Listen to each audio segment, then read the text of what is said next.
What's up, guys? Welcome back to another video. Today we're gonna be watching some football videos. I just started this one, so. Lynch got hit with a $5,250 fine for wearing green shoes, a uniform violation.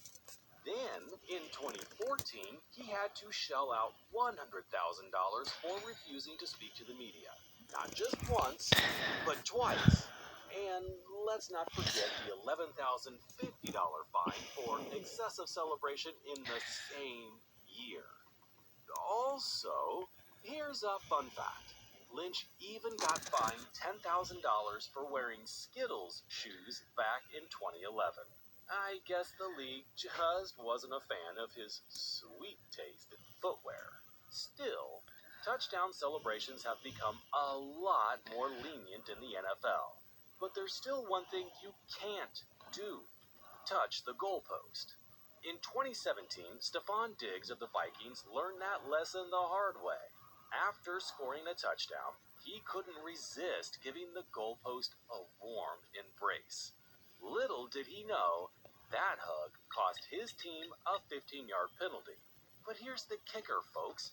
It's not just the penalty that Diggs had to deal with. The NFL decided to add some salt to the wound by fining him $12,154 for his unsportsmanlike conduct. Now, you might be wondering, why is touching the goalpost such a big deal? Well, here's the scoop. The NFL doesn't allow players to use props in their celebrations, and that includes the goalpost. They also have a rule against any contact with the goalpost. You see, in the past, players like Jimmy Graham got a bit too carried away and knocked the post off kilter, causing a lengthy delay. So, it's a safety measure, and the NFL wants to keep the game flowing smoothly. That means Stephon Diggs should probably steer clear of the goalpost for any future celebrations. Speaking of steering clear of some celebrations, this next player's signature celebration was fine and later mocked in the worst way. Tyreek Hill, the cheetah himself, was known for his lightning-fast speed and his iconic celebration, the Cheetah Dukes. But sometimes even the fastest players have their moments of reckoning. He was actually fined $10,527 for throwing up this peace sign in a game with the Denver Broncos in 2019. That's because the NFL is seriously against taunting gestures during a game. But hold on tight, folks, because fate had a twist in store for Tyreek Hill. In the Super Bowl showdown between the Kansas City Chiefs and the Tampa Bay Buccaneers, Hill's luck took a turn for the worse. The rookie sensation, Antoine Winfield Jr., had other plans for Hill.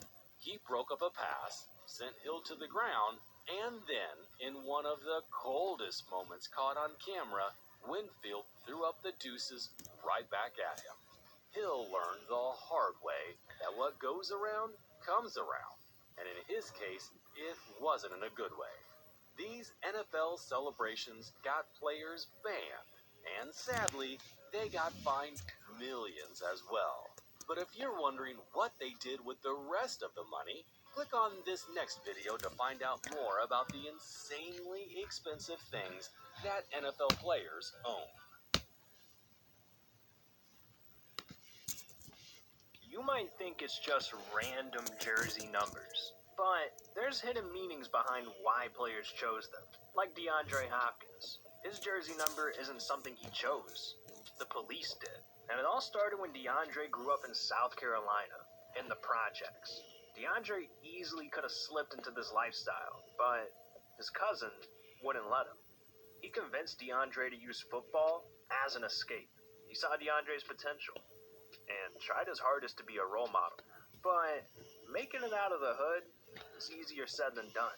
And his cousin, he fell right into the trap and started selling drugs. How's this dude telling you not to get into the street life and then gets into the street life? What? I guess when you're making thousands, you become a dummy. So his name became hot in the streets. But one day, the police got an anonymous tip. They pulled up to his cousin's house, busted in his door, found exactly what they were looking for. So, they arrested him. And when the judge got a hold of his cousin, he was found guilty and forced to serve 10 years in jail. DeAndre was heartbroken, but he couldn't let this hold him back. So, he grinded even harder and made it a goal to go pro for his cousin. And in 2013, he accomplished that goal, being drafted to the Texans. Fast forward to 2020, DeAndre was traded to the Cardinals, so people blew up his Twitter asking what number he'd choose. And he tweeted, "My big cousin from South Carolina did 10 years in jail for $600 worth of drugs. Let that sink in. That's the real reason I wear number 10. Damn." Deshaun Watson may be in the NFL, but his jersey number was inspired by one of the most random NBA players ever, JJ Redick.